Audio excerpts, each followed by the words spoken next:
نستعينه ونستغفره ونتوب إليه ونعوذ بالله من شرور أنفسنا وسيئات أعمالنا من يهده الله فلا مضل له ومن يضلل فلا هادي له أشهد أن لا إله إلا الله وحده لا شريك له وأشهد أن محمدا عبده ورسوله وما بعد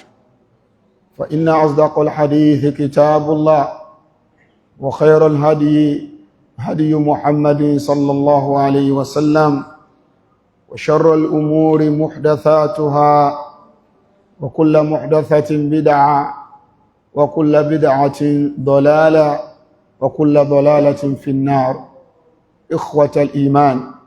السلام عليكم ورحمة الله وبركاته. ní tẹ̀síwájú bí tí a bá ọ̀rọ̀ Ọlọ́run ọba dé nínú Al-Qur'an Al-Karim, pàápàá jùlọ àlàyé ìtumọ̀ ọ̀rọ̀ Ọlọ́run nínú Al-Qur'an. Suratul Ma'idah aya 57. Na'am. يا أيها الذين آمنوا لا تتخذوا الذين اتخذوا دينكم هزءا ولعبا. نعم 57.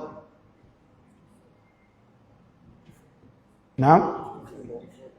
54.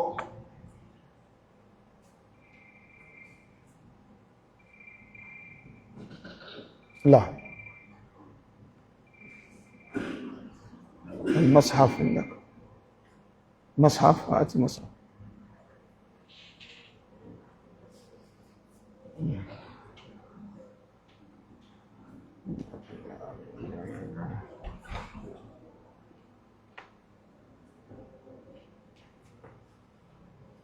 شفت فول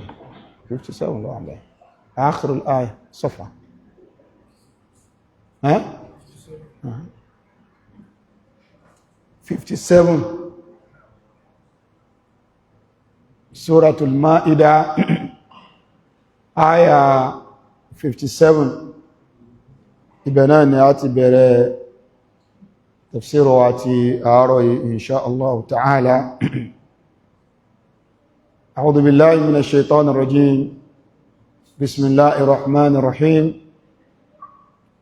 يا أيها الذين آمنوا لا تتخذوا الذين اتخذوا دينكم هزوا ولعبا الذين اتخذوا دينكم هزوا ولعبا من الذين أوتوا الكتاب من قبلكم والكفار أولياء واتقوا الله إن كنتم مؤمنين وإذا ناديتم إلى الصلاة اتخذوها هزوا ولعبا ذلك بأنهم قوم لا يعقلون. الله أبا سبحانه وتعالى الله أبا وصر إنه القرآن سورة المائدة آية oni ìbáṣepọ̀ pẹ̀lú àyà èyí tá tú síwájú. Ọlọ́run Ọba subhanahu wa ta'ala ó ń kì wá nílọ̀ nínú àwọn àyà tí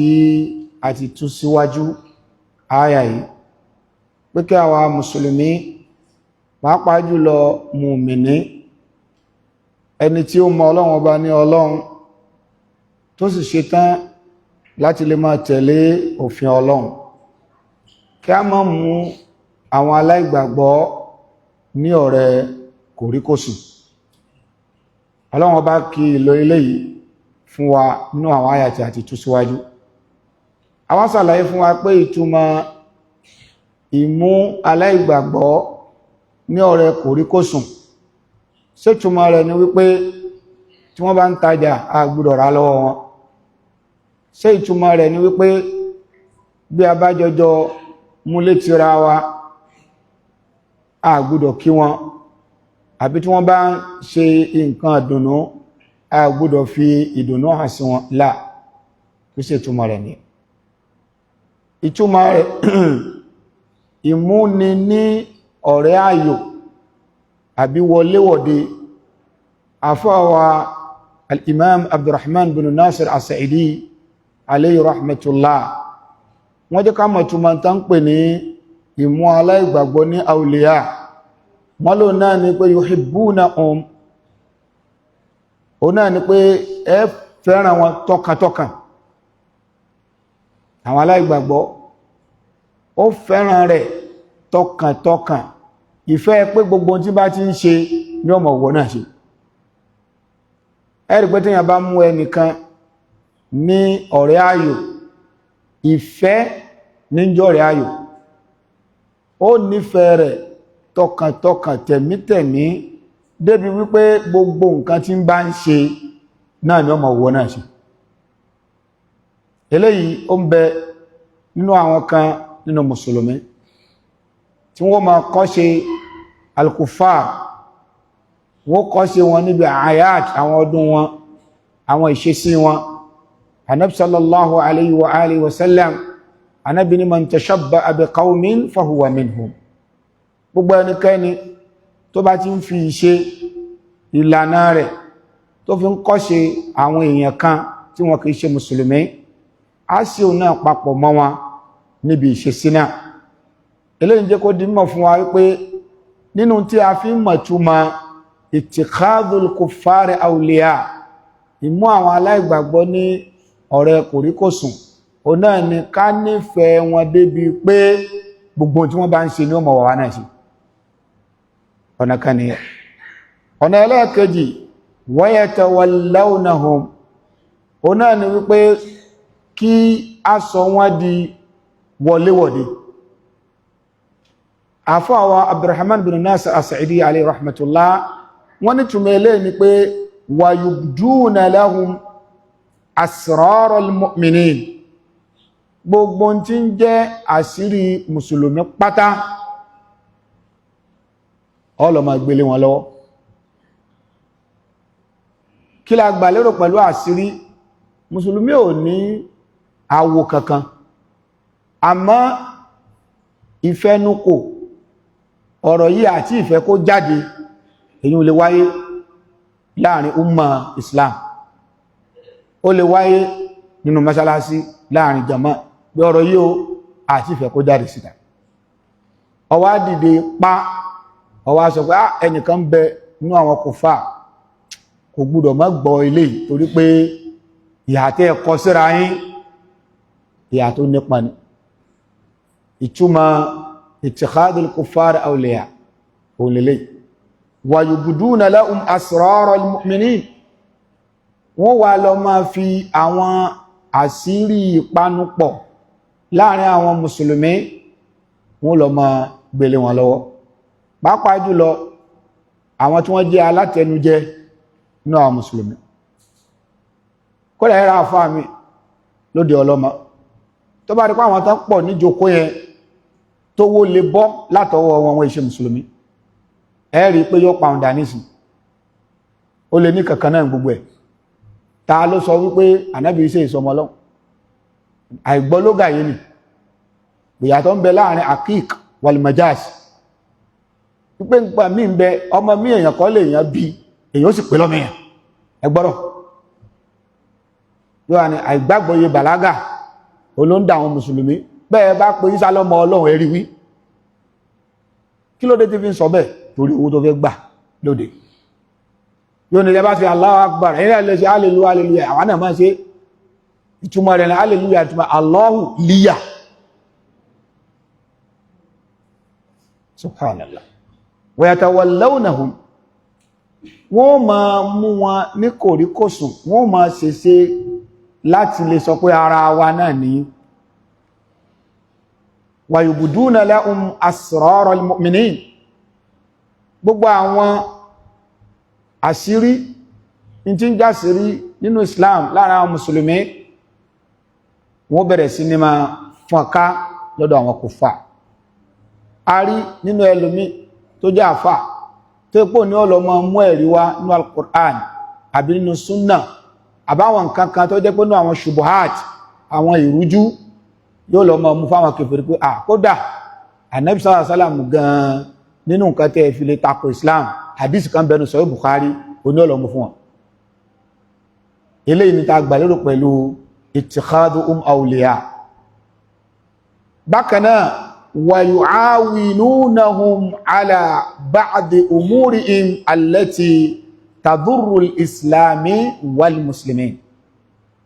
Ó náà ní kan máa kún àwọn aláìgbàgbọ́ lọ́wọ́ lórí àwọn àlámọ̀rí àwọn aláìgbàgbọ́ kan èyí tó ṣe wípé ìríkún lọ́wọ́ mùsùlùmí lérí ní táwọn aláìgbàgbọ́ yìí ṣe yóò kópa lára bá Islam àti mùsùlùmí. Bí káwọn kèfèrí àtàwọn mùsùlùmí mẹ́jà kọ́ lọ mọ́ tàǹkà ogun fún wọn fáwọn kèfèrí. Ittikhadhum awliya abẹ́rẹ̀ náà ni eléyìí bọ́ sí. Àbí wọ́n gbé nǹkan kan kalẹ̀ ó sì mọ̀ pé tí wọ́n gbé kalẹ̀ yìí yóò kó bá mọ́ṣálásí yóò kó bá àwọn mùsùlùmí lágbègbè yẹn ìwọ gangan lọ wá ń fọ́ǹdì nǹkan yẹn nítorí pé òun rówó ń bẹ̀. Wa hadha yu'tabaru ittikhadha al-kuffar awliya. Lábẹ́ mas'ala yìí pẹ̀lú ọ̀rọ̀ tí a fa Abdurrahman bin Nasir as-Sa'idi yìí sọ ó tàn mọ́lẹ̀ sọ́pọ̀lọpọ̀ àwọn ìrújú èyí tí ma ń ṣẹlẹ̀. Lápèjúwe èèyàn ń ta electronics tó ń ta yìí èèyàn a máa fi pèrún speaker ọgbẹ̀ èèyàn fi ń pèrún mọ́sálásí kìí ṣe pé tó ń ta yìí wà fún kèfèrí nìkan gbogbo èèyàn ló lẹ́tọ̀ọ́ láti rà. Tí àwọn tí èṣe mùsùlùmí bá fẹ́ rà lọ́wọ́ rẹ̀ ó kú ní máa béèrè pé dákun ṣé mùsùlùmí ni kí lẹ fẹ́ fi speaker ṣe rárá. Torí pé níbi tí àwọn èèyàn ò ti gbàgbọ́ yé dé ń gbà míì tẹ́lẹ̀ mi bá fẹ́ ra búrẹ́dì yóò béèrè pé ẹjọ́ ṣé mùsùlùmí ni tó bá lóun ṣe mùsùlùmí ni a'udhu billah. Tàbá ra búrẹ́dì lọ́wọ́ yín owó tẹ́ ẹ bá rí ń bẹ̀ ẹ máa fi ran ìlànà ẹ̀sìn yín lọ́wọ́. Eléyìí láà anábìrà nǹkan lọ́dọ̀ àwọn Yahudi bàtà nàbí asálàmù jáde láyé dírìhùn ànábì sallallahu alaihi wasallam aṣogun ànábì ọ̀dọ̀ Yahudi kan ló wà tánàbí fi dógò láti fi gbóúnjẹ. So ẹ jẹ́ ká gbàgbọ́ yé eléyìí ittikhadul kuffar awliya ọ̀rẹ́ nìkan tó jẹ́ kápẹ́ntà tó mọṣẹ́ ṣe ìdẹ̀ ṣe mùsùlùmí àwa ló ní gbéṣẹ́ fún bọ́mọ yára mùsùlùmí fẹ́ gbéṣẹ́ fún tọ́mọ yára mùsùlùmí ò bá mọṣẹ́ ṣe gbéfẹ́ ní ọ̀rọ̀ tìjára nìyẹn. Ọ̀rọ̀ kí nìyẹn ọ̀rọ̀ tìjára owó nìyẹn. Tó bá rọmọ yára mùsùlùmí tó mọ̀ ṣe dáadáa gbé fún mùsùlùmí ihsan nìyẹn ìṣe dáadáa nìyẹn. Tawtid al-ukhuwati al-islamiyya ó nìyẹn. Ṣùgbọ́n kàkà tó fi sọ pé ó fẹ́ ran ọmọ yára mùsùlùmí lọ́wọ́ ó wá gbéṣẹ́ fún ó wá ba iṣẹ́ yẹn jẹ́ ìjọmọ yá yẹn gan ó tún bàjẹ́. Ìjọmọ yá yẹn yóò bàjẹ́. Lọ́dún kan mò ń bọ̀ mo wá dé junction mo fẹ́ gbọ́kadà ẹnìkan wá ní kí n jóhun gbé mi nínú àwọn ọlọ́kadà mo wá rí wípé ọkùnrin ni ó dirun ẹnìkejì mo rí pé ara ti ẹ̀ balẹ̀ mo wá lọ jókòó lórí èyí ọwá náà ààrẹ ń pẹ̀lú àwọn mùsùlùmí mo rí pé ẹjá àfà ló jí kí n wá ẹni tí èṣe mùsùlùmí lẹ́rẹ̀ lọ gbé ọ̀kadà rẹ̀ mo ní ṣe ọ̀fẹ́ ni wọ́n fẹ́ gbé mi ṣùgbọ́n náà ń tajà ni wọ́n náà ń tajà ní ìwọ́pọ̀lẹ̀ ẹni mùsùlùmí ó dirun orí eléyìí lóòótọ́ oníkìí ṣe mùsùlùmí ṣùgbọ́n ó jọ ọmọlúàbí mo ní káàtì ẹ̀pà yẹn ti ṣe bí òwò lẹ́ ń ṣe ẹni tó bá tẹ́ mi lọ́rùn ní máa rájà rẹ̀ àwọn èèyàn máa ń ṣe eléyìí gbọ́ ẹlòmíì lè sọ pé òun ní mo kákólà mọ́ wípé torí pé àwọn Yahudi ni wọ́n ń ṣe àtẹ́pẹ́ yẹn la fẹ́ ṣe irú táìsì tá ń lò yìí náà mọ́sálásí kò yẹ ká lò mọ́ ṣíkà tá ń lò gbogbo eléyìí náà nísìn kò yẹ ká lẹ̀. Ìtumọ̀ ìmú àwọn aláìgbàgbọ́ ní ọ̀rẹ́ kòríkòsùn ó ní àwọn olùmọ̀ ó ní wọ́n ṣàlàyé fún wa ó ní àwọn olùmọ̀ ni wọ́n ṣàlàyé fún wa ṣùgbọ́n gbà mí ń bẹ èyí tá a sọ yìí náà ó lè kó sábẹ́ rẹ̀ o pẹ̀lú fatwa táwọn àfáà bá mú wa láàfi gbọ́rọ̀ tí àfáà wa Abdurrahman bin Nasir as-Sa'idi tí wọ́n sọ ń bí wọ́n ní wa mu'awanatuhum ay wa tu'awinunahum ala ba'di umurihi nínú rẹ̀ náà ni ìmọ̀ràn àwọn aláìgbàgbọ́ lọ́wọ́ lórí àwọn àlámọ̀rí wọn kan allati tadurru al-islam wal muslimin. Èyí tèèyàn bá kẹ́fìn wípé kódà kó ṣe pé títajà rírajà èyí tó pé ìpìlẹ̀ rẹ̀ ìbáhà ni ó lẹ́tọ̀ alìrànlọ́wọ́ mùsùlùmí alìrànlọ́wọ́ tí è ṣe mùsùlùmí ó nípìlẹ̀. Ṣùgbọ́n tá bá wá la kẹ́fìn wípé ìbá tajà rájà yìí ó lè bí dọ́rà ìpalára bá islam wal muslimin la yajuz. So ńlá ìyẹn láàmà kéèsì tó bá yẹ pé ad-darar ad-zahir ala al-islam wal muslimin ìkópalára bá èyí tó fojú hàn ó ń bẹ níbi ríra nǹkan ẹ̀ lọ́wọ́ ẹ̀ fún islam àti mùsùlùmí àwọn afáàní kò mara lọ́wọ́ láti ṣe ìthar al-islam ala garadin dhati, láti gbọ́lá fún islam ju nǹkan tó yẹ pé èèyàn lẹ́tọ̀ọ́ sí nípìlẹ̀ ṣùgbọ́n ẹ̀tọ́ ìrẹ́ tó ní sí ẹ ó lè padà kó ìnira bá islam àti mùsùlùmí èèyàn ní ṣe. Lápòjúwe bricklayer ni ó ma ń malé ó sì malé ma ẹnìkan wá gbéṣẹ́ fún ó ní òun fẹ́ kó bá wọn ṣe gọ́tà, àgbàrá ń da àwọn láàmú ṣùgbọ́n gọ́tà yẹn wájú church lọ wà, a dẹ̀ gbọ́ pé àfà wọn lè mọ́sẹ́ yìí ṣe dáadáa ẹwà bá wá ṣe. Kò sí láì fi iṣẹ́ tí ẹ lọ fẹ́ ṣe, kò sí láì fi ń bẹ̀ máa ṣe tó fẹ́ ṣe lọ. Àmọ́ ẹnì kejì ìmáàmù mọ́sálásí lòun, àfà oníwàásí olùpèsójú ọ̀nà Ọlọ́run ṣùgbọ́n iṣẹ́ rẹ̀ náà ó tún jẹ́ bricklayer. Àfá ìná wá gbé fún ibẹ̀ náà ni àwọn ẹlẹ́yà wọ́n tí wọ́n ń bọ́ ọgbẹ́tọ̀ àfá gáàsì tán ibẹ̀ náà wájú ibẹ̀ náà Allah hada yadurru bil islam wal muslimin. In tó ń ṣe yẹn yóò kó palára bá wọn tọrọ òye nínú islam. Àwọn olùgbà àwọn tó fi lè mú àgbàfà tó ń ṣe lè ó sì wà lẹ́ jáwa náà lọ mọ́ sùn sínú bẹ. Àbápẹ̀júwe míì tó súnmọ́ ó jẹ́ mẹkáníkì, ẹni ọkọ̀ tán bá gbé wá sọ́dọ̀ ẹ̀ náà ló máa tún sí. Kò ní ìdíkọ̀ ṣẹ̀ máa béèrè wípé ẹ dákun ṣé ọkọ̀ mùsùlùmí rẹ̀ sọ́kọ̀ chọ́ọ̀chì lélẹ̀ sọ́kọ̀ kìnnìkan lélẹ̀ láà iṣẹ́ kó gbowó tiẹ̀ òní tiẹ̀. Nítorí pé kò kórìíra àkàn bá Islam kò sí kórìíra àkàn bá mùsùlùmí.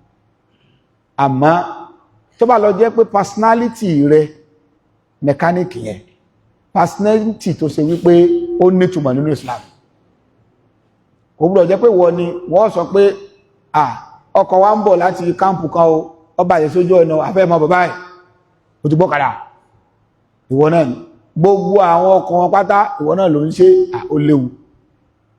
fúnfẹ́ níbẹ̀ torí pé ó lè padà kó ìpalára bá Islam àtàwọn mùsùlùmí.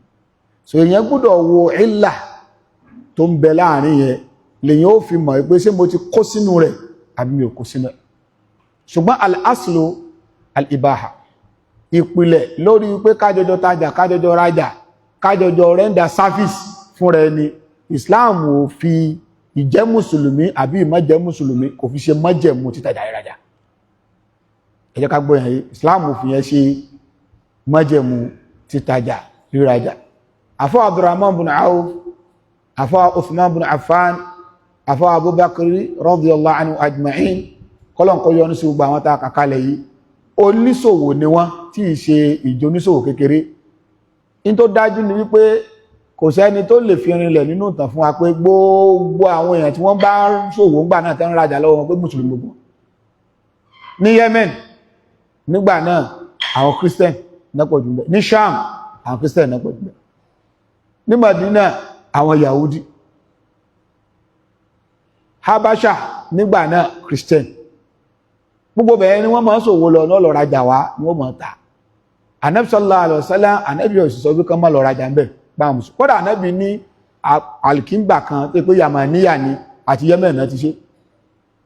So lè tó ń túmọ̀ sí wípé a gbọ́dọ̀ mọ̀ wípé at-ta'amul ìbára ẹni ṣe papọ̀ lórí títajà rírajà àbí ká rẹ́ndà sáfíìsì fúnra wa al-aslu fihi al-ibaha, ìpìlẹ̀ rẹ̀ òun náà nìkan tó lẹ́tọ̀. Allahumma illa àyàfìgbà tá a bá wá kẹfù wípé kọ̀dí yufdi ila al-idrar bil islam wal muslimin tá bá rí pé kíní ilé jẹ́ ìkúnlọ́wọ́ láti kópa lára bá islam àti mùsùlùmí lọ́nà èyí tó fojú hàn ni o lọ́nà èyí tó fojú hàn ìgbà náà la sọ wípé kakura dúró lórí irú nǹkan bẹ́ẹ̀ nínú àwọn madha'ir ittikhadh al-kuffar awliya nínú rẹ̀ òun náà ni kárí ẹnìkan kìí ṣe mùsùlùmí kódà ó lè jẹ́ mùsùlùmí gan kó máa fi ẹ̀sìn ọlọ́run ṣàwẹ́wà kó máa fi ẹ̀sìn ọlọ́run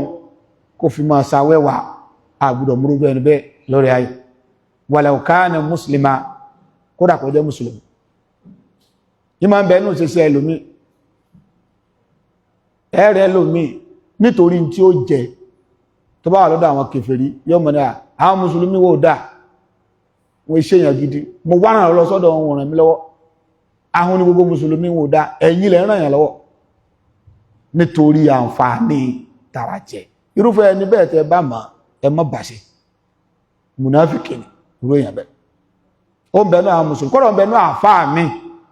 káwọn èèyàn tí ó mọ gbọ́wọ́ àṣì rẹ̀ lè pọ̀ lórí social media yóò wà mọ́ ẹni ẹ má dá wọn lóhùn àti oníṣẹ̀ṣe àti Yahudi àti ìnàṣọ́ nílẹ̀ Yorùbá ti wà yóò ìkàkànníwá ẹ̀yìn náà ti mẹ́rin tí ma ń sọ bẹ́ẹ̀ tawhidul adiyan ní gbogbo ẹ̀sìn kankanáà so lè tó ń túnmọ̀ gbogbo àwọn nǹkan yẹn min alamati nifaq nínú àmì nifaq ni jẹ́ munafiki Ọlọ́hun Ọba subhanahu wa ta'ala Ọlọ́hun wá ń kìlọ̀ fún gbogbo ẹ tó bá gbọ́ Ọlọ́hun gbọ́ nínú àyà eléyìí tí a fẹ́ tú láàárọ̀ yìí Ọlọ́hun ní ya ayyuhal ladhina amanu Ọlọ́hun ní mo pè yín nígbàgbọ́ òdodo la tattakhidul ladhina ittakhadhu dinakum huzwan wa la'iba Ọlọ́hun ní mo pè yín tẹ́ gbọ́ Ọlọ́hun gbọ́ ya ayyuhal ladhina amanu àwọn olùmọ̀ tafsir wọ́n ní gbogbo bá ti ń rí ya ayyuhal ladhina amanu wọ́n ní túnmọ̀ rẹ̀ ní pé alladhina saddaqullaha wa rasulahu wa amilu bi shar'ihi alladhina saddaqullaha wa rasulahu wa amilu bi shar'ihi àwọn tí wọ́n gbọ́ Ọlọ́run Ọba gbọ́ tán gbọ́ òjíṣẹ́ Ọlọ́run Ọba gbọ́ kí wá ṣe wípé wọ́n kàn nígbàgbọ́ lásán wọ́n máa ń lo òfin Ọlọ́run nílẹ̀ Yorùbá tí wá ń bì tán bá ti ní yá ayyuhal ladhina amanu ní táwọn èèyàn gbọ́yé ni pé naam wọ́n náwọ́ irọ́ nìyẹn o kìí ṣe ìtumọ̀ rẹ̀ nù ìtumọ̀ yá ayyuhal ladhina amanu òun náà làwọn tí wọ́n gbọ́ Ọlọ́run Ọba gbọ́ wọ́n sì gbọ́ òjíṣẹ́ rẹ̀ gbọ́ lódodo wa amilu bi shar'ihi òfin tọ́lọ́run báyìí lọ́lọ́run ṣe ní kẹ́ ṣe èyí tó ní ẹ má ṣe rè èyí tó ní ẹ ṣe lélẹ̀ ẹlòmí ń para ẹ̀ ní mùsùlùmí ẹbọ ò tí kúrò ní ìgbésí ayé àbíkílẹ̀ fẹ́ sọ lórí àfáà tí ń sọdún àlìjẹ̀nú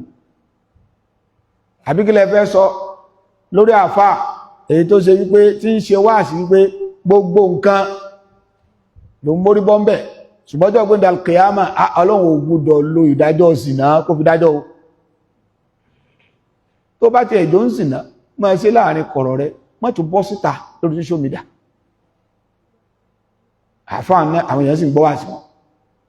tó bá dórí ìsìná Ọlọ́run ògbúdọ̀ lóyún o gbogbo àwọn èèyàn ní pé èyí wọn ti bọ́ sẹ́yìn àfáà ńgbàtẹ́ tí wọ́n ti di ẹti níyàwó ìgbéwé ní o ní kó dà ní ìsìn náà ẹ má sọ̀rọ̀ lọ́bẹ̀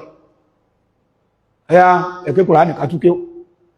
inna lillahi wa inna ilaihi raji'un kí wá ní túmọ̀ al-iman ìdá ń pè ní iman o náà ni kó ṣe pé tọ́lọ́run ní ọ̀kápá ẹni jíjẹ́ imani jíjẹ́ imani rẹ̀ ìdíyẹ̀ tàà fi ń sọ ní gbogbo ayé fún wa ẹni tó bá jáde káàkiri ayé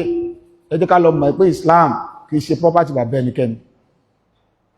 al-Islam kìí ṣe property orílẹ̀-èdè kan hátà Saudiya Islam kìí ṣe property Saudi bóde wulẹ̀ kọ́mà kódà Islam kìí ṣe property ilẹ̀ Lárúbáwá tó bá dé ilẹ̀ Lárúbáwá mi ó tún dúpẹ́ lọ́dọ̀ Ọlọ́run pé ọlẹ́sìn jọmọ Lárúbáwá mi lọ ṣùgbọ́n wọ́n tó bá ti lọ bìlífù pé property Lárúbáwá ní Islam rẹ̀ ó bàjẹ́ Islam rẹ̀ yóò bàjẹ́ tẹ́yẹn bákan náà Islam ó ṣe property ìlú kan nílẹ̀ Yorùbá yìí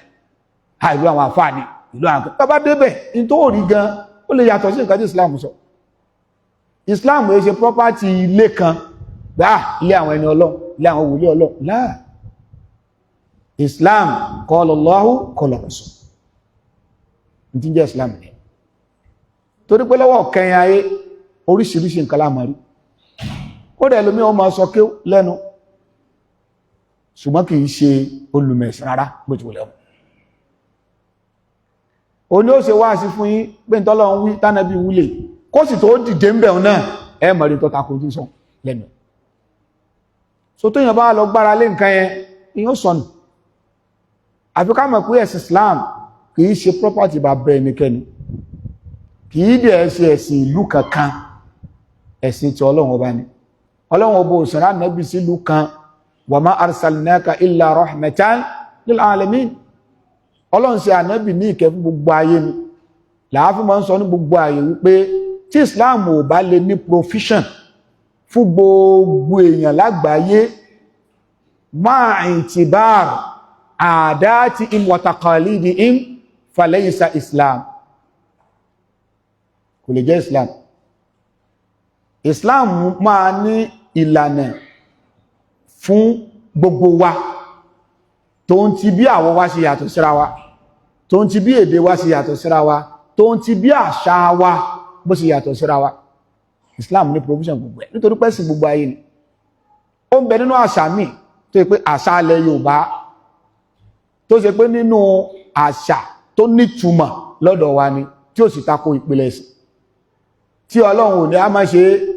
tánàbí ò ní a máa ṣe Ọlọ́run ò sì pa wá láṣẹ ká ṣe ànábì ò sì pa wá láṣẹ ká ṣe kò sí ní a máa ṣe a wà á lo social values tiwa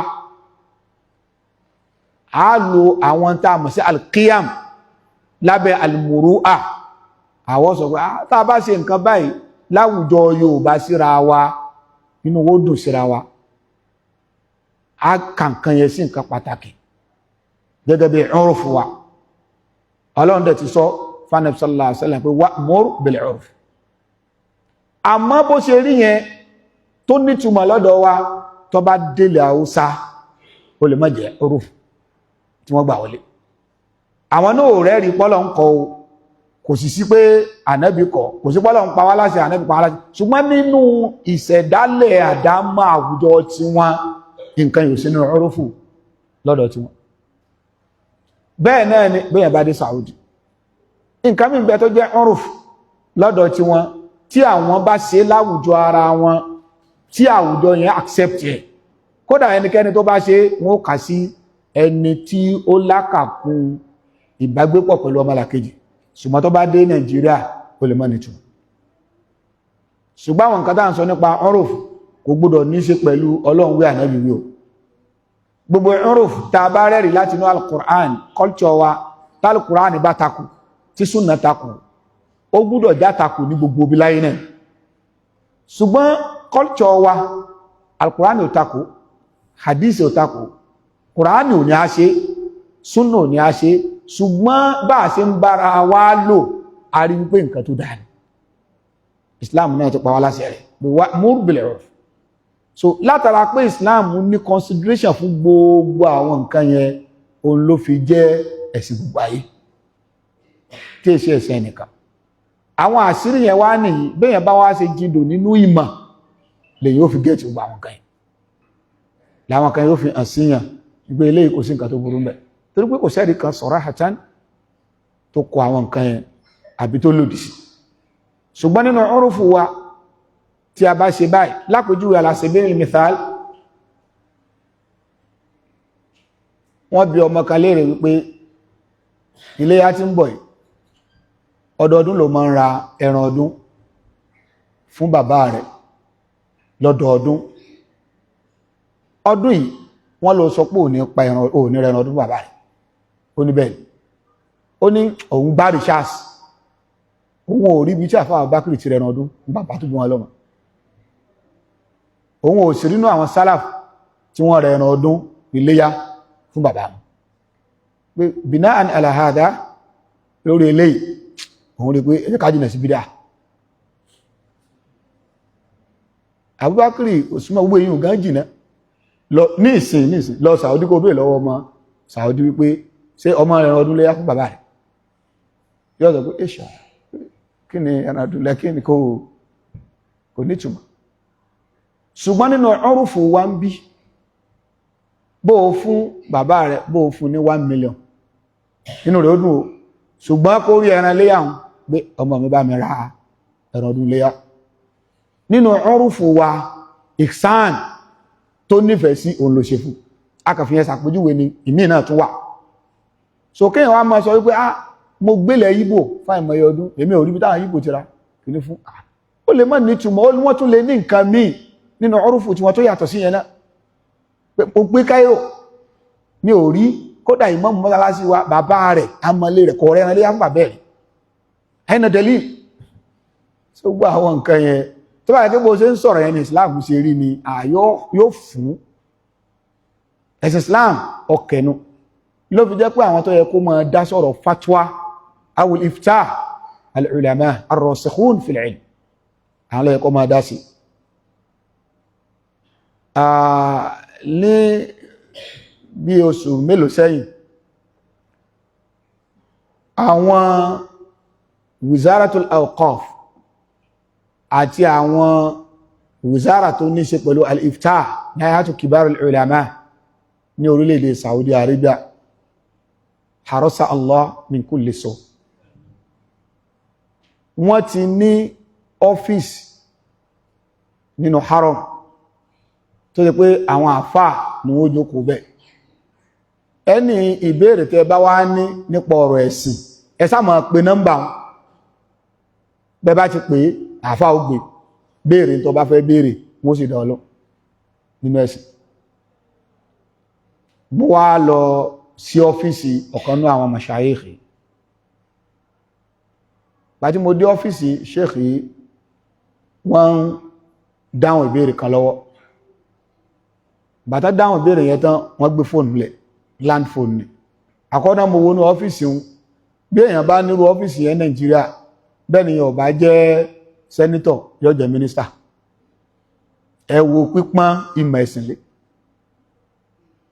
Mo wá introduce ara mi wọ́n sì rọ̀ hábà ní kó rà ní kí wọ́n fún wa ní tí àjókòó bẹ̀. Ẹnìkan tún wá pè wọ́n wá ní káyé ìṣòro wọ́n tún gbé kọ́ọ̀lù ẹni ìgbẹ́ni ẹ wá béèrè ìbéèrè yẹn wá gùn nígbà wá dáhùn béèrè yẹn tán mo rò pé ni yẹn wá béèrè wípé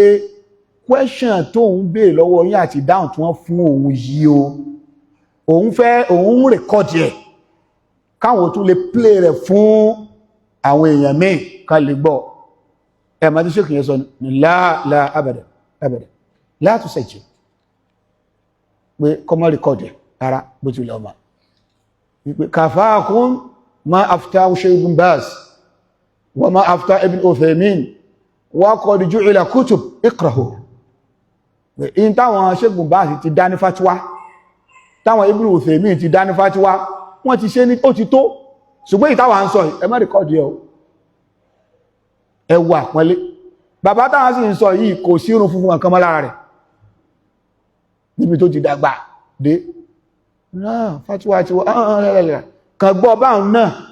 kò sí ọláǹfààní ṣùgbọ́n pẹ́ rẹ̀kọ́dì ẹ̀ ó tún lọ mọ́ plé rẹ̀ fẹ́ lómi là rárá èyí táwọn àfáà wà ti sọ ó ti tó ẹ lọ ka ti Sheikh Ibn Baz Sheikh Ibn Uthaymin Sheikh Islam Ibn Taymiyyah ẹ lọ máa kàí so lè tó ń túmọ̀ sí wípé iṣẹ́ ìmọ̀ àbí dídá fatuwa àbí ẹ máa bí mí ní gbogbo ǹtẹ́ ẹ bá fẹ́ béèrè nínú ẹ̀sìn inna sanulqi alayka qawlan thaqila nǹkan tó wúwo ni ju kéèyàn wá wọlé kí ó ti parí ìdádí òjìdí mufti ò tí ń jà sóyè mufti ládùúgbò yìí al-mufti bila fatwa wala ifta so látara àdí eléyìí ẹrù tó lágbára ni o nínú nǹkan tó tóbi ní pé wa an taqulu ala Allahi ma la ta'lamun kéèyàn ó máa sọ téèyàn ó máa nípa Ọlọ́run nínú àwọn ẹ̀ṣẹ̀ tó tóbi ni Ọlọ́run bá subhanahu wa ta'ala kó ṣàánú wa téèyàn ó bá ti mọ̀ kéèyàn ó ní èèyàn ó mọ̀ ọmọ ìyá kan tó Kùránì níjọ́ kan ó ní wa bashiril mu'minin Ọlọ́run ó sì mọ́ bàṣírí gbogbo àwọn olùgbàgbọ́ òdodo ẹgbẹ́ bashir ọjọ́ bàṣírí tafsir tí àwọn èèyàn bá mọ ìtumọ̀ rẹ̀ àwọn èèyàn ní máa rọ́lù hatta sọ̀hábà láàrin àwọn sàábé tán bá bí sàábé mi nìkan lọ bá ẹni báyìí àwọn ẹbá náà bí gbé o sallallahu alaihi wasallam lọ bá ẹni báyìí lọ bá ẹni báyìí so gbogbo àwọn nǹkan wọ̀nyí ẹ jẹ́ ká kíyèsí eléyìí náà yóò encourage àwọn tán bá fẹ́ gbájúmọ́ kéwú kí wọ́n lè kojú bọ̀ dáadáa kó kẹnu torí pé àmọ́ bí wọ́n léèrè àwọn nǹkan tí ò yé wa àmọ́ bí wọ́n léèrè ní tí ò yé wa ẹni tó bá fẹ́ jókòó tí kó jókòó tí kó kẹnu dáadáa ìyẹn ní àlùmọ́ lè ṣàǹfààní látara rẹ̀ ọ̀pọ̀lọpọ̀ ọmọ kí omi tó bá ti jáde thanawi wọ́n ti di MC gbogbo òde ní gbogbo weekend àwọn ọ̀rọ̀ míì tí wọ́n mọ̀ sọ lẹ́nu pé tọ́ ta ló lè fún 5,000 tí ò ní dá wàhálà lẹ́lẹ́ tẹ́lẹ̀ àwọn onífà lásọ́yà ta ló lè fún mi 5,000 àti ò ní sórí ibú ní ìjòkó yìí ta ló fẹ́ sórí ibú èyí wà lẹ́lú mí ò lọ ha sórí àbíkọ́rẹ́ lómi pé tọ́ mo ṣe ń wò yìí àfi tó bá ṣe pé ahun níyí lẹ̀ ní fún mi 2,000 naira ẹgbẹ́ ni mi sáhùn àwa náà mọ̀ kò láníyàn nǹkan yẹn yóò wà fọ́sì láti fún mi èyí wà lẹ́lú mí lọ ha sórí kọ̀ ha kí ó rí mọ́ lọ́sẹ̀ẹsẹ̀ ó ní etí òde tí wọ́n pé sí gan yóò yọjú bẹ́ẹ̀ iṣẹ́ ìjà àfà olùmẹ̀ẹ̀sìn ó kẹnu ju gbogbo àwọn nǹkan yẹn lọ so látara adé eléyìí in tó bá ní ṣe pẹ̀lú tafsirul Qur'an èyàn gbọ́dọ̀ kí ìsára torí wípé òun gbí fọ́lọ̀ ń jẹ́ fọ́lọ̀ wọn má lọ sọ ní tí Allah subhanahu wa ta'ala tọ́lọ̀wọ̀ wí àfọ́ Abdurrahman bin Nasir as-Sa'idi alayhi rahmatullah ní tafsiri wọn wọ́n ní gbogbo tẹ́ bá ti gbọ́ pé ya ayyuhal ladhina amanu Ọlọ́run ni mo pẹ̀yìn onígbàgbọ́ òdodo ìtumọ̀ rẹ̀ ni wípé alladhina saddaqullaha wa rasulahu wa amilu bi shar'i gbogbo àwọn tó bá ti gbọ́ Ọlọ́run ọba gbọ́ tẹ́gbòjíṣẹ́ rẹ̀ gbọ́ tí wọ́n sì ń lo ọ̀rọ̀ Ọlọ́run òfin Ọlọ́run àṣẹ Ọlọ́run àti tànábì rẹ̀ àwọn ni alladhina amanu Ọlọ́run wá ní la tattakhidhu alladhina takhadhu dinakum huzwan wa la'iba Ọlọ́run ní ẹ kò gbọ́dọ̀ mú wọn ní ọ̀rẹ́ kòríkòsùn àwọn wo la tattakhidhu alladhina takhadhu dinakum huzwan wa la'iba àwọn gbogbo àwọn tí wọ́n bá ń mú ẹ̀sìn yín tí wọ́n bá mú ní awẹ́wà wa la'iba tí wọ́n sì sọ ẹ̀sìn yín di nǹkan eré ẹ má mú wọn ní kòríkòsùn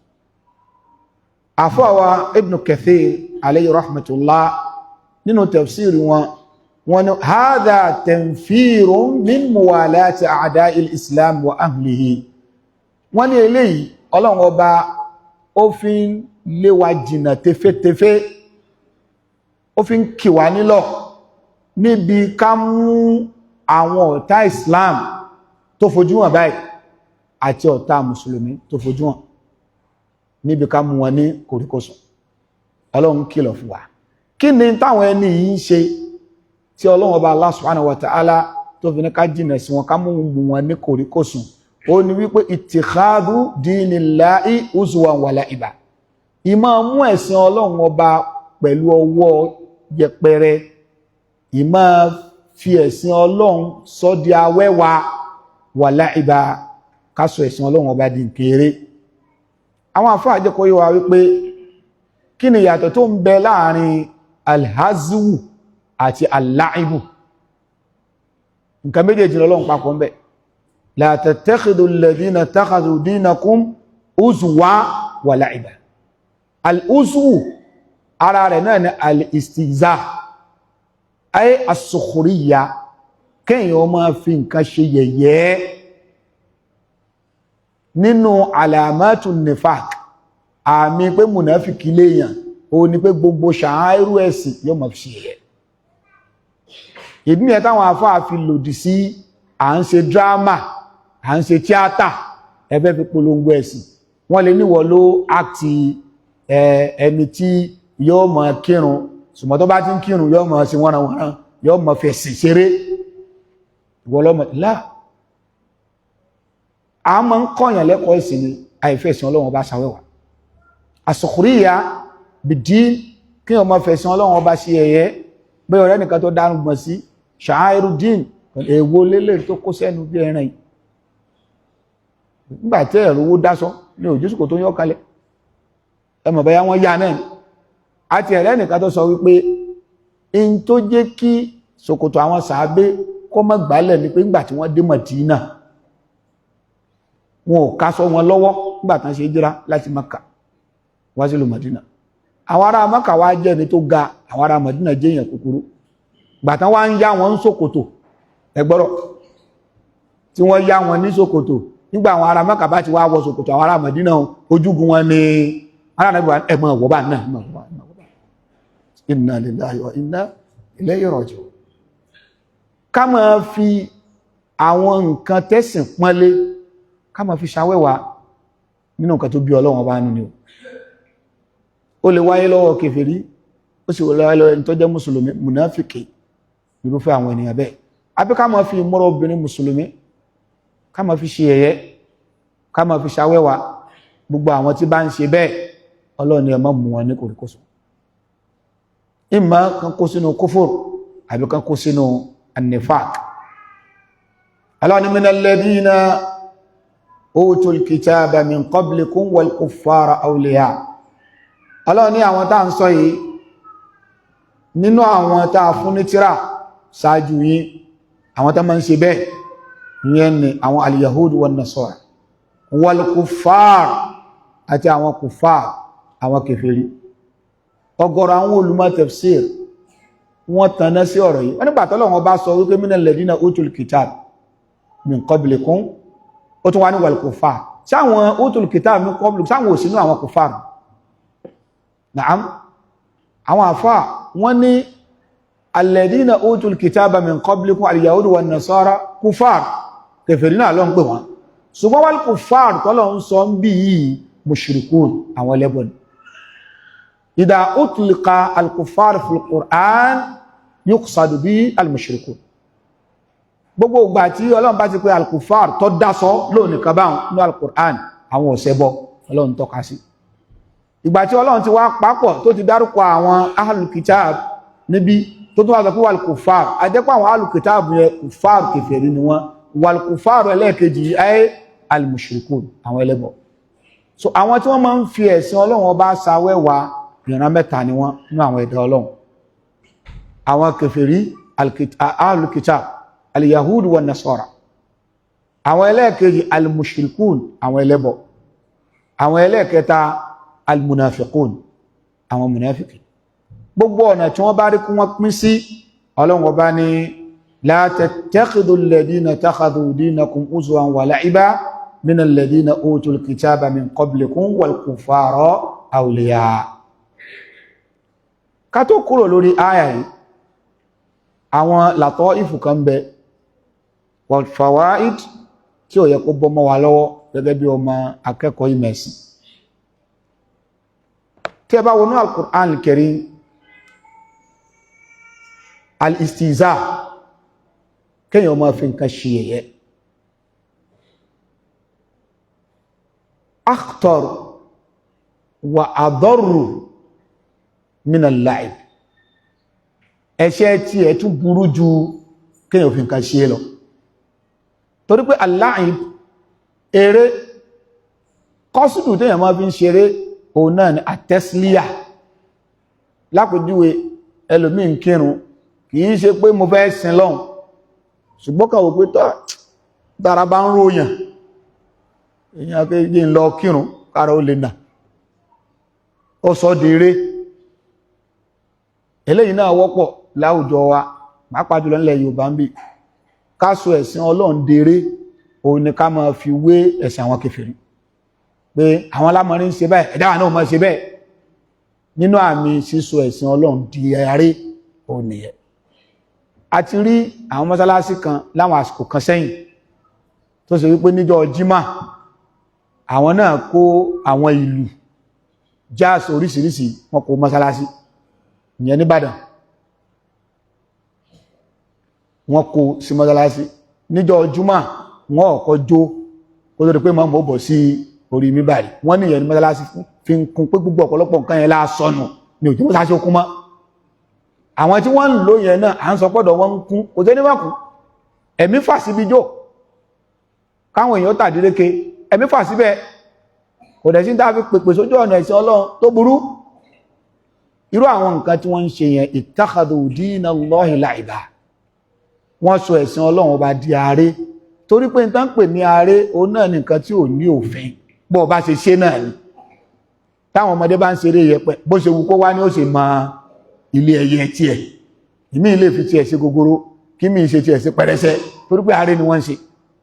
tó bàtà bá ti sọ ẹ̀sìn Ọlọ́run di nǹkan tí ò lófin tí ò ní májẹ̀mú àti sọ darí nìyẹn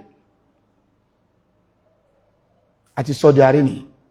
ìyẹn ni Ọlọ́run ọba ń tọ́ka sí bí wípé gbogbo àwọn tí wọ́n sọ ẹ̀sìn Ọlọ́run ọba di ààrẹ eléyìí náà wọ́pọ̀ nínú ṣẹṣẹ àwọn àfọ oníbídà agbẹ̀sìn mọ́gbòfin bọ́lọ́n ṣe ní àṣeré bánàbí ṣe ní àṣeré lé rárá àwọn ó ṣe lọ́nà tó wù wọ́n àti lọ́nà táyé ń fẹ́ àti sọ ẹ̀sìn di kíni o àti sọ di ààrẹ nìyẹn wa amma al-istihza fífi ẹ̀sìn ṣe yẹ̀yẹ́ èyí ni ló burú jù èyí ń tètè súnyàn mọ́ kúfùrù ọlọ́ni wala in sa'altahum la yaqulun innama kunna nakhudu wa nal'ab ọlọ́ni tẹ́ bá bi wọ́n léèrè pé kí ló tẹ́ fi ń sọ̀rọ̀ báyìí sọ́lọ́run àtòjíṣẹ́ rẹ̀ wọn ni ààrẹ là ń ṣe àwàdà là ń ṣe ọlọ́ni kul abillahi wa ayati wa rasuli kuntum tastahzi'un laqad kafartum la ta'tadhiru qad kafartum ba'da imanikum ọlọ́ni ẹ má wá wùjáre kankan wá ẹ jí di kèfèrí ìyẹn túmọ̀ sí pé ìmọ̀ fi ẹ̀sìn Allah àwọn sha'airuddin kíyàn máa fi ṣe yẹ̀yẹ́ kíyàn máa fi ṣe awẹ́wà nínú tó tètè súnyàn mọ́ kúfùrù ni eléyìn jẹ́ àkọ́kọ́ ẹlẹ́ẹ̀kejì nípa qira'at áyà yìí ọlọ́wọ́ bá ní ya ayyuhal ladhina amanu la tattakhidul ladhina takhazu dinakum huzwan wa la'iba minal ladhina utul kitaba min qablikum wal kuffara nínú qira'a mi wal kuffari bin nasbi wa bil khafd àfáà al-Kisa'i nínú àwọn àfáà oní Qur'an ni wọ́n wà àti apá kan nínú àwọn ará Basra àwọn máa ń kà bil khafdi àwọn kà bil khafdi ay min alladhina utul kitaba min qablikum wal kuffari làwọn kà ṣùgbọ́n àwọn al-jumhur nínú àwọn qurra àwọn ará Kúfà ará Madina àtàwọn tó pọ̀ nínú àwọn qurra àwọn kà bin nasbi pẹ̀lú pé kan fún ní fatha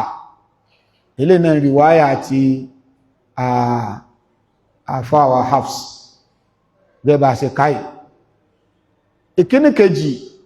òun náà ló ṣe kí ní òun ló kọ̀rẹ̀tì kò sí ìtàkànú méjèèjì tí ó wọlé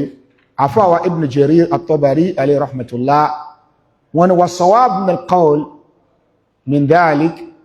an yuqal innahuma qira'atani متفقتا المعنى صحيحة المخرج قد قرأ بكل واحدة منهما علماء من القراءة فأي ذلك قرأ القارئ فقد أصاب وان ايكي يتابك إنه قراءة ميجينا لولي والكفار والكفاري تربو عاطفنا لا شيء tí a bá ṣe ní annasb a jẹ́ wípé gbàtọ́lọ̀ ya alladhina amanu la tattakhidhu alladhina ittakhadhu dinakum huzwan wa la'iba min alladhina utul kitaba min qablikum a ti ṣe lórí la tattakhidhu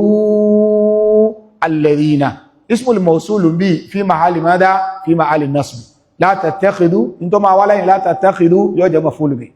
hada kadhalik so a ṣe atifu rẹ̀ alladhina yẹn a ṣe atifu rẹ̀ lórí wal kuffara sumata bá ṣe bil khafdi bil jarri o náà ni a ṣe lórí minal ladina ta kọ́kọ́ ó wà ní fi mahali nasbi ṣùgbọ́n minal ladina tẹ́lẹ̀ kejì yẹn fi mahali mada fi mahali jarri so tá bá ṣe lórí alladina tàkọ́kọ́ yóò jẹ́ wal kuffara atfu ala alladina ṣùgbọ́n tá bá ṣe bil jarri yóò jẹ́ atfu ala minal ladina àfọwà Ibn Jarir Tabari alayhi rahmatullah àwọn jẹ́ kó yí wa pé ìkíní kejì tí a bá kà nínú rẹ̀ kò sí láì fi bẹ́ gbogbo ẹ̀ ló lálàáfíà qala Makki àfọwà Makki wọ́n ní walawla ittifaqul jama'a ala nasbi àwọn ní tí ìbá ṣe pá wọn rí pá wọn tó pọ̀ ní àwọn àfà wọ́n fi síbi ká ṣe ní nasbi wal kuffara ká fún nasbi ni lakhtartul khafda wọ́n láwọn ò bá gbọ́lá fún ká fún ní kẹsàn kí ló dá fi sọ bẹ́ẹ̀ liquwwatihi fil i'rab wọ́n tó gbọ́dá bá fẹ́ ṣe i'rab rẹ̀ ká fún ní khafd yẹn ló lágbára jù wal ma'na àti nínú ìtumọ̀ wat tafsir táà fún ní tafsir bá fẹ́ gbádùn ẹ̀ ká fún ní kẹsàn òní ò rọrùn jù wal qurbi minal ma'tuf alayhi torí pé òun ló tún súnmọ́ ibi tá a fi tì sí wọ́n ní ṣùgbọ́n nígbà tó ṣe pé ń tí àwọn tó pọ̀ nínú àwọn kọ̀rá tí wọ́n fi sí náà ní pé ká fún ní Fatiha wọ́n láwọn náà lọ síbẹ̀ àǹfààní mo fẹ́ ká mú jáde ń bẹ̀ o náà ni wípé ká ṣe átífù nǹkan sí aqrabu ilayhi dhikra òun ló tètè súnmọ́ ọpọlọ púpọ̀ jù lápèjúwe kí n sọ wípé mo lọ Ibrahim lọ sọ́jà àti Qasim Ibrahim lọ sí ọjà àti Qasim ẹ rí pé Ibrahim mo kọ́ dákọ Qasim tẹ̀lé Qasim yẹ súnmọ́ Ibrahim mo súnmọ́ra wọn èyí máa jẹ́ ó tètè yéèyàn súnmọ́ tí wọ́n rí pé Ibrahim lọ sọ́jà ọjà yìí ó sì tóbi pọ̀ gbogbo nǹkan ni wọ́n ń tà ní ọjà yìí wọ́n ń tẹran wọ́n ń ta ràkúnmí àti Qasim ṣé ẹ mọ̀ pé ibi táwọn kọ́ gbọ́ sí ni pé wọ́n ṣe ń ta ràkúnmí náà ni wọ́n ń ta Qasim torí pé átífù Qasim ó ti jìnà sí mi rò póyé lọ́dọ̀ àwọn àfó onímọ̀ náà àwọn máa ń fẹ́ pé ń tẹ́ bá so mọ́ra wọn kán sún mọ́ra wọn kán wà lẹ́gbẹ̀ẹ́ ara wọn kí túmọ̀ mọ́ bá ṣe kí ni o kọ́ mọ́ bá gbàjẹ́ nígbà bá sọ wípé Ibrahim ó lọ sọ́jà ọjà ńlá ni gbogbo nǹkan ni wọ́n ń tà lọ́jà náà wọ́n ń ta màálù wọ́n ń ta ràkúnmí àti Qasim wọ́n ta Qasim náà bẹ̀rẹ̀ pé rárá àní Ibrahim ẹ̀rí pé ṣùgbọ́n ó fẹ́ wà mẹ́ ṣùgbọ́n tí a bá rẹ̀ pé Ibrahim ó lọ sí ọjà àti Qasim ní ọjà tí wọ́n ti ń ta màálù rárá ẹ̀rí pé ìtumọ̀ yẹn ìdí nìyẹn tó fi jẹ́ pé àfọ́ àwa Al-Makki ológàlà àwọn ní pé láwùlà tí ìbá ṣe pé ittifaqul jama'a ala nasbi tí ìbá ṣe wípé àwọn tó pọ̀ ní àwọn kùrá wọ́n fi síbi pé ká fún wal kuffara yẹn ká fún ní nasbi ni lakhtartul khafda èmi ò bá fara mọ́ ká fún ní kasra liquwwatihi fil i'rab wal ma'na torí pé nínú i'rab àti ma'na yẹn oyún túmọ̀ yẹn ọlọ́rin wa tafsir wal qurbi min al ma'tuf alayh so a rí pa àwọn àfáà ká tún padà síbẹ̀ kò sí bí wọ́n ṣe tó nínú ìmọ̀ wọ́n tún máa júbà fáwọn tó ṣáájú wọ́n sì tún máa ń dúró lórí pé ibi táwọn èèyàn náà bá tún pọ̀ sí pẹ̀lú ẹ̀rí ẹjọ́ wà náà dúró mẹ́ má sọ pé ó fẹ́ mú tuntun wá má sọ pé ó fẹ́ ṣe kí ni ó fẹ́ mú tuntun wá nítorí wípé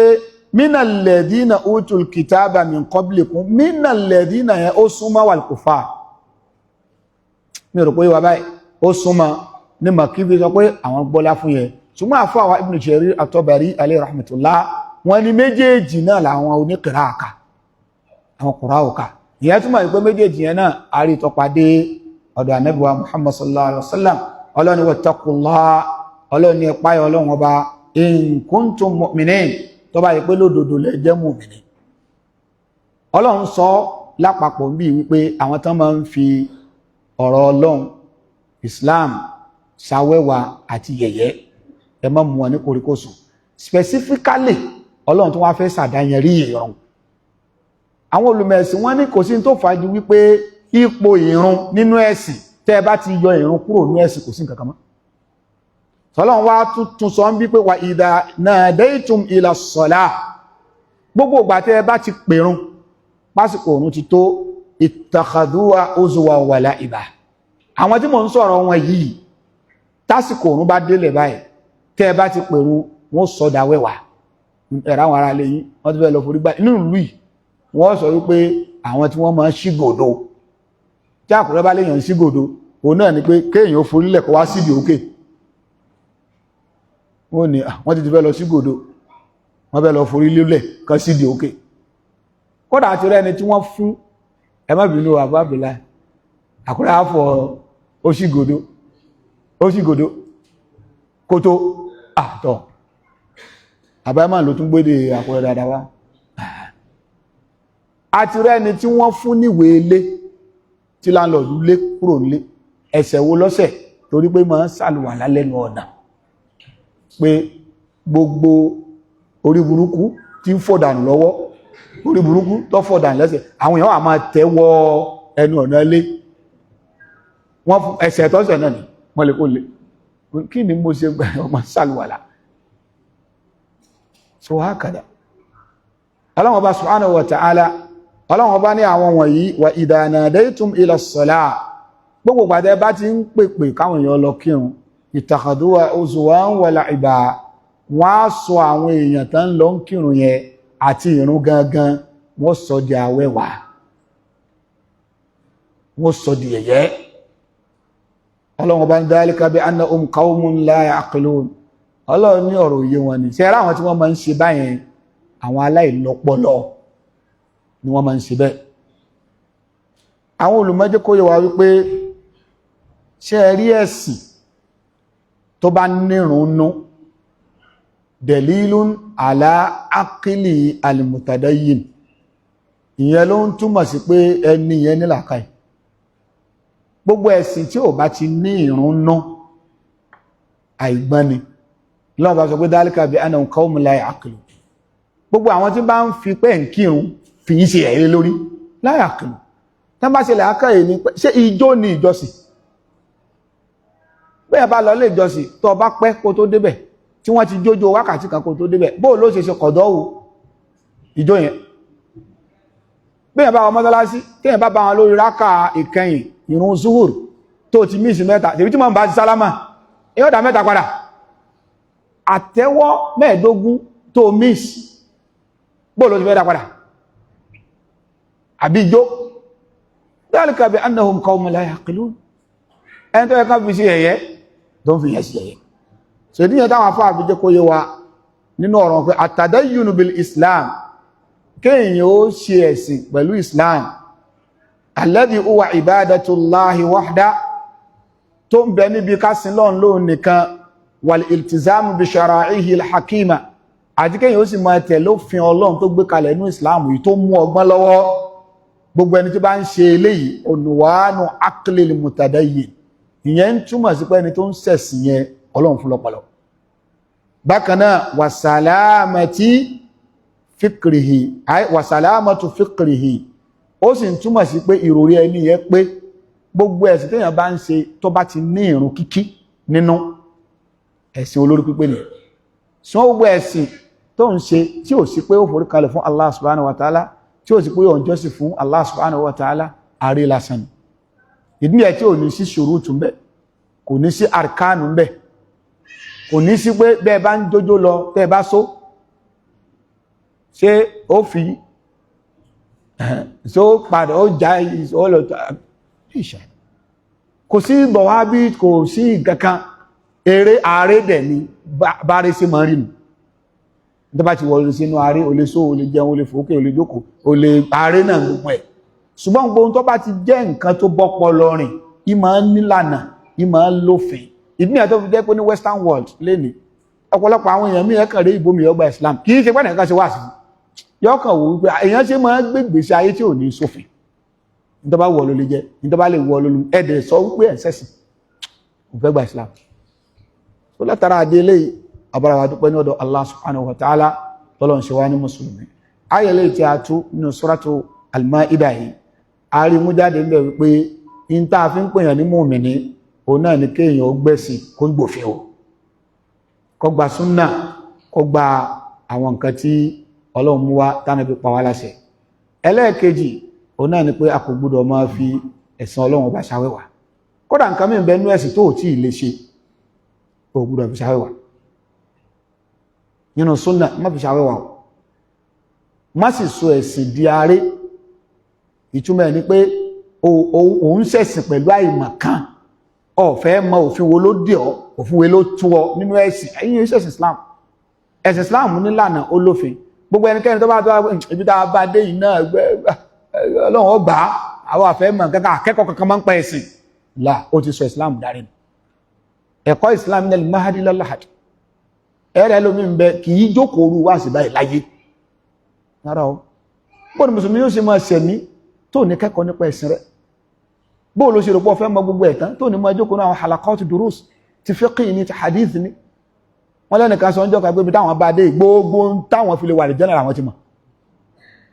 Nínú ẹ̀sìn gbogbo tí jẹ́ fíkíù gbogbo ẹ̀ ló ti yá wọn. Subhanallah. Subhanallah. Wallahi, wallahi, in tó pọ̀ láàmà. Nǹkan tó pọ̀ láàmà nínú al-fiqh al-islam. Ṣé níbi títà ìrajà láfẹ́ sọ ni, àbí níbi muamalat, àbí níbi ìrun tá ń kí gan. Àbí níbi ìrun tá ń kí. So ìdí nìyẹn tó fi jẹ́ pé irú àwọn ìjókòó báyìí kò gbọdọ̀ pa sófo nínú ìgbésí ayé yẹn. Nítorí pé ẹ̀sìn wa kì í ṣẹ̀sìn ààrẹ. Gbogbo nǹkan téèyàn bá ti fẹ́ ṣe tó fẹ́ nítumọ̀, èyí ó nímọ̀ ń pẹ́, èyí ó sì mòfin tó dé òfin tó tù ní nǹkan yẹn fi máa nítumọ̀. Ṣùgbọ́n ká sọ ẹ̀sìn Ọlọ́run ọba di eré,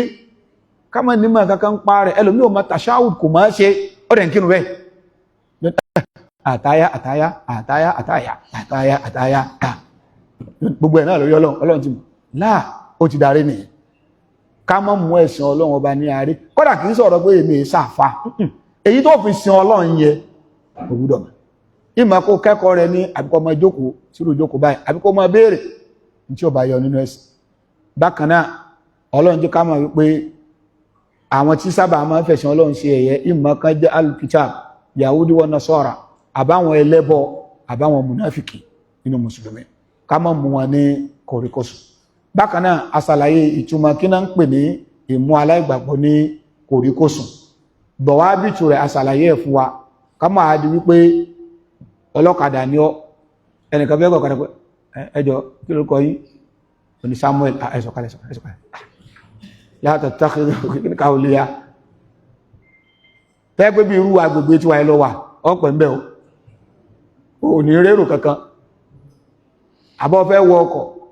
níbàdàn ọwádó ìyànà masjid ìyànà church lọ ń lọ ó kọ tán pàdúgbò yẹn nìyẹn ìyànà masjid wọ́n ní kí ló dé ó ní ọ̀fẹ́ ran àwọn kèfèrí lọ́wọ́ ìmọ̀ bá wọn pé yẹ ọ̀pẹ́ mẹ́ ẹ̀yin ò sí nínú nǹkan yẹn ojúlówó rẹ̀ gangan ó làwọn àfà ni wọ́n ti ṣe lálàyé fún wa.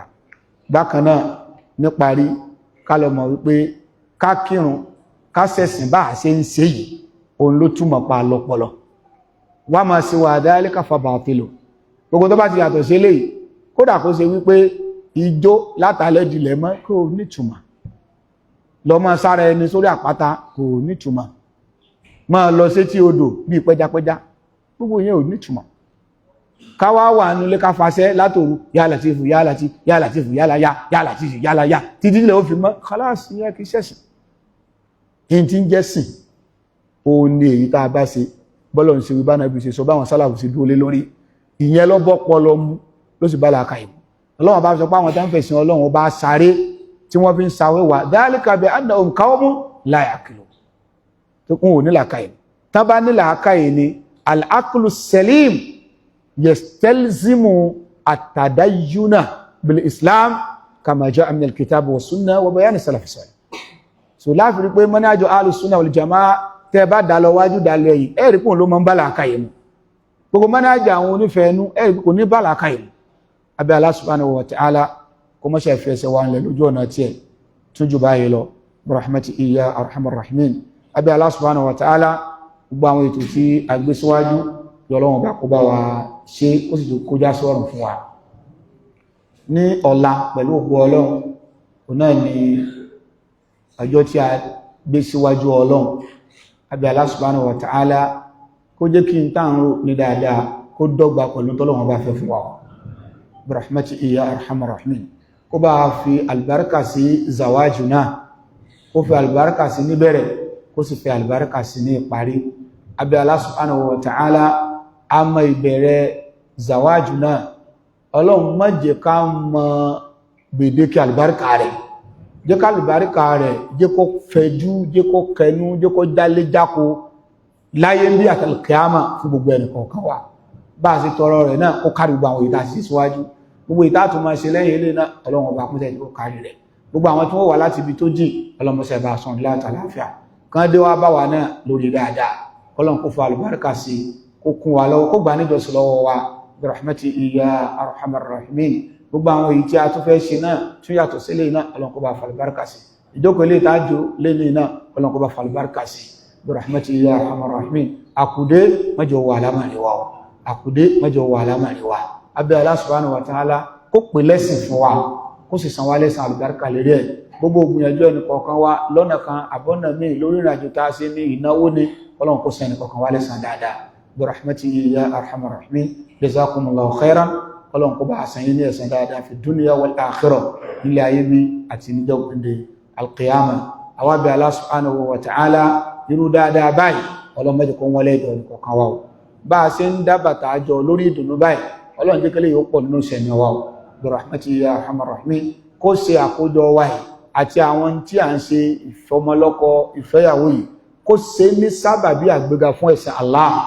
Kó má ṣe wá lẹ́ni tí ó jẹ́ sábàbí ìfẹ́ ẹ̀sìn Ọlọ́run sẹ́yìn látara ìfẹ́yàwó wa, látara ìbímọ wa. Kó ṣe àwọn ọmọ wa ní olùbẹ̀rù Ọlọ́run, kó ṣe wọ́n ní olùgbé ẹ̀sìn Ọlọ́run ọba lárugẹ, jẹ́ kó tún wá dáa jù wá lọ fi dini wa dunya bi rahmatihi ya arhamar rahimin. Àbí Ọlọ́run ọba fún orílẹ̀-èdè wa Nàìjíríà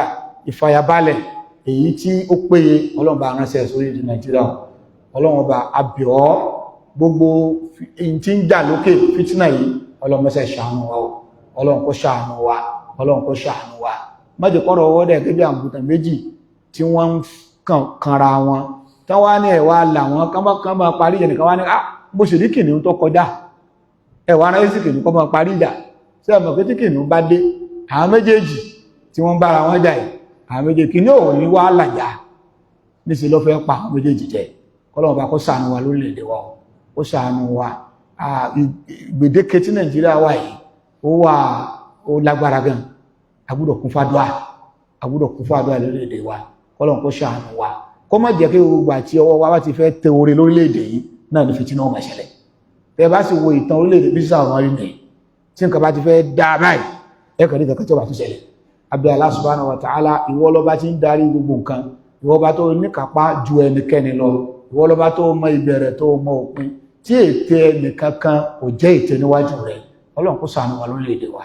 Ọlọ́run kó ṣàánú wa, kó fi wá lọ́kàn balẹ̀. Àwọn tí wọ́n ń darí wa Ọlọ́run bá tọ́ wọn sọ́nà, jẹ́ kí ìṣẹ̀mí ayé wọn já sọ̀rọ̀ lórílẹ̀-èdè yìí. Torí pé téèyàn bá jáde síta yóò mọ̀ pé à ń mú nǹkan mọ́ra lórílẹ̀-èdè. Ẹ̀yin gbọ́dọ̀ jọ mọ orílẹ̀-èdè káàárẹ̀ máa ṣe kẹ́rù àti lọ ilé ìwòsàn wọn gbà. Ó yẹ kó rí bẹ́ẹ̀. Kọ̀dẹ̀ sí tẹ́rù fi ń gbà ń tí ń pa ẹlòmíì ó náà mọ̀ pé ń tí ń ṣe òun ìtò lágbára ni. Ṣùgbọ́n gbà tó lọ hospital tí wọ́n ní tí wọ́n ná 5 million ní ó ní ẹ bá ń wá egbòogi yóò sá padà sílé.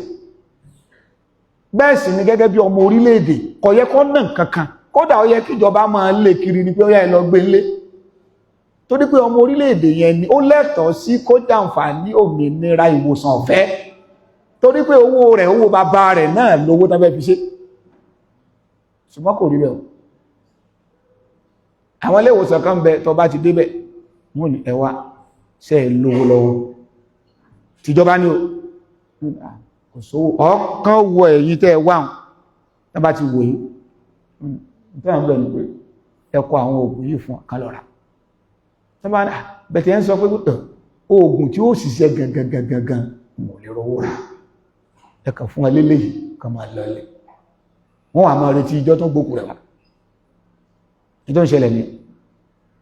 wọ́n ní kò lè rówó rà ṣùgbọ́n ẹni tó bá lówó sẹ́yìn lówó ẹ̀yìn lówó ẹ̀wọlé so yẹ kó rí bẹ́ẹ̀ gbogbo ohun àwọn yòókù yìí náà a sì fẹ́ máa gba táàkì lórí wọn náà báyìí tó ló jẹ́ pé a gbọ́dọ̀ kú fún ìbẹ́lọ́n bẹ́yàn bá jáde kó Nàìjíríà lèyàn mọ ìtumọ̀ pé èyàn jẹ́ citizen orílẹ̀-èdè kan ẹ̀tọ́ tó yẹ kó tọ́ sí ẹnìjọ́ mẹ́ta ilá tó ń gbọ́ wípé wọ́n ní gbogbo àwọn tí wọ́n bá ń lo sólà ìjọba òtún mọ́ gbó lọ àwọn tí wọ́n gbẹ́ bọ́ọ̀hù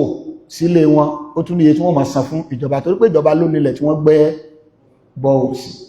ṣé nígbà tí ẹ̀ supply water mọ́ tó ní kálukú ń wọ́nà àbáyọ bí ó ṣe rómìlò tí NEPA iná mọ̀nàmọ́ná tó di mọ̀nàmọ́ná tó ní kálukú tún tiraka láti lọ ra generator láti lọ tún fa sólà ó tún di pé wọ́n tún máa san owó lórí yẹn níbo là ń bá lọ tó lè tó ń túmọ̀ sí pé kásàmà bẹ̀lọ̀ náà torí bó ti kọjá agbára èèyàn ó ti kọjá plan èèyàn kásàmà kú fún bẹ̀lọ̀ kọ́lọ̀kọ́ wọlá tó bẹ̀rẹ̀ àwọn tí ń darí wa Ọlọ́run bá tọ́ wọn sọ́nà àwọn tó ń darí náà Ọlọ́run kó tún àwa náà ṣe Ọlọ́run wá wo títóbi rẹ̀ ó ṣàánú wa lórílẹ̀-èdè àánú tí yóò fojú hàn pé Ọlọ́run ṣàánú wa ọlọ́kọ́ mọ́sẹ̀ bá wa ṣe bẹ́ẹ̀ jẹ́ ká gbé ìgbésí ayé ìfọkànbalẹ̀ jẹ́ ká gbé ìgbésí ayé àlàáfíà jẹ́ kí jíjẹ mímu níná ìlò Ọlọ́run fi ní wa lára ẹ̀rí ẹlòmíín bẹ ní Nàìjíríà tí ó mọ̀ sọ fún ọ pé láti jẹrin òun ti jẹun ọ̀parọ́ ó níyàwó lé lọ́mọlé kò tí jẹun lórílẹ̀-èdè tó bí wá lórílẹ̀-èdè kí ni tó mọ orílẹ̀-èdè kò níṣẹ́ ni orílẹ̀-èdè kọ́mọ̀ níṣẹ́ gan ó yẹ kó níye tí ó mọ̀ gbà lóṣooṣù torí pé ọmọ orílẹ̀-èdè yẹn náà tó ẹ jẹ́ ká kún fún bẹ̀lọ́n tá bá ń ṣe àdúrà mẹ́ta ẹ jẹ́ kí tí Nàìjíríà náà máa wà mẹ́ bó wà tá bá ń bẹ̀lọ́n ká máa ṣàdúrà fún orílẹ̀-èdè wa kọ́lọ̀n kọ́ wọlá tó bẹ̀rẹ̀ kó ṣàánú àwọn orílẹ̀-èdè tọ́lọ́run sọ di orílẹ̀-èdè fọkànbalẹ̀ kó ṣàánú àwa náà gbogbo ọ̀rọ̀ àwọn èèyàn sákò Nàìjíríà sákò ìnira náà ni tó lè dé wá bá dáa ó làbùrọ̀ kó Nàìjíríà ó làbùrọ̀ kó Nàìjíríà ìwọ̀sí ń bẹ níta bẹ́ẹ̀ bá travel back to Nigerians wọ́n kọ̀kọ́ dá inú báyìí àwọn yòókù sì máa lọ èyí mọ́ tí èmi lójú ṣé pálí Nàìjíríà tá a mú lọ́wọ́ ló kó bá wa Nigerians ẹ̀dọ́ gbogbo àwọn yòókù ọlọ tán kan tó wà láàrin kan tó kọjá ó jẹ́ tó kan tó fún yín níbi tablet kọ̀ọ̀kan bóyá ẹ máa lò kí dà ẹ̀sà nǹkan kò sọ ẹ máa lò bóyá ẹgbẹ́ kankan lú kẹ́lẹ̀ ti jẹ yàgbẹ́ kọ́mọ̀dé inna lillahi wa inna ilaihi raji'un ọlọ́run kó ṣàánú wa lórílẹ̀-èdè ẹ jẹ́ ká máa bẹ lọ́run ọlọ́run máa gbàdúrà àwọn ẹni tí ẹ̀ ó sọ́dá mi lójú pé gbogbo wa kọ́ lè èèyàn burúkú ọlọ́run kó ṣàánú ara àwọn èèyàn dáadáa láàrin wa náà ẹ jẹ́ gbogbo ọmọ bẹ lọ́run ọlọ́run kó wọlá ètò ìbẹ̀rẹ̀ ọlọ́run kó bá tún lè wáyé sí ẹ̀rù ń bá ní fáwọn ọmọ tá à ń bí nísìn torí pé ọ̀pọ̀lọpọ̀ àwọn bàbá wa tí wọ́n ṣáájú tán bá ń sọ àwọn nǹkan míì tí wọ́n gbá nígbàdùn Nàìjíríà àbí wọn bàbá wa gan ṣe mọ lọ́jọ́ orí àwọn ìgbádùn kan táwa náà gbáǹgbàtà wà kéékèèké jù báyìí lọ àwọn ọmọ sí orígbàdì àwọn orígbàdì èló ni owó oúnjẹ tí wọ́n fún wa táwọn mú lọ skúl átùndájọ nínú ẹ̀ nínú owó kékeré táwọn mú lọ àdájọ nínú ẹ̀ àjẹ tàfẹ́ nínú ẹ̀ tá a bá fẹ́ máa ṣeré a máa sa agolo mílìkì eré agolo mílìkì táwọn máa ń ṣe a fi ṣe ọkọ̀ a fi gbá bọ́ọ̀lù èèyàn lè sa láàrin àdúgbò ẹ lè sa agolo mílìkì 100 ṣùgbọ́n mọ́ tí ó sagolo mílìkì 10 báyìí yọ́ lọ járó kádàwò ìwọ́sọpọ̀ fẹ́ sagolo mílìkì ládùúgbò ẹ̀ lè rí ìsàkòsí mọ́ àbí tó bá lọ tọ́sípítù kódà táwọn èèyàn bá rí mílìkì lọ́wọ́ sí ò sí kankan píparí pé ẹkó mílìkì 2 lọ́wọ́ ó ti di oúnjẹ aláàrẹ̀ kò wá sí wípé a fẹ́ jẹun tó dáa ìntàbásárì ẹjọ́ ká jẹ gbogbo àìsàn diabetes ìtọ̀ ṣúgà ń ṣe nìkan gbogbo ẹ̀ náà wà tẹ́lẹ̀ ṣùgbọ́n àwọn èèyàn rí nǹkan jẹ ní òjò hàn ẹ wá lọ hospital ó lò ní ìtọ̀ ṣúgà ẹni kó má jẹ bà kó má jẹ sẹ̀mó kó má jẹ ráìsì kó má jẹ kọ kó má jẹ kó má mógi kó má jẹ kí ló kù má jẹ mọ́ ẹ bá tẹ bàbá adẹ wọ́n ní yí pé kẹ má jẹ bàbá kí ni ó jẹ kò sí tí ó jẹ ṣùgbọ́n bàtà yé dáa kò ní ìdíkẹ́ sọ yẹ fún tó dáa ní jẹ àìsàn yóò ní àmàdára rẹ̀ so abẹ́ Allah subhanahu wa ta'ala ọlọ́mọ́sá ṣàlọ́ Nàìjíríà bùkátà ká máa bẹ̀lọ́n orílẹ̀-èdè wa ó bùkátà ká máa bẹ̀lọ́n púpọ̀ ó bùkátà ká máa bẹ̀lọ́n o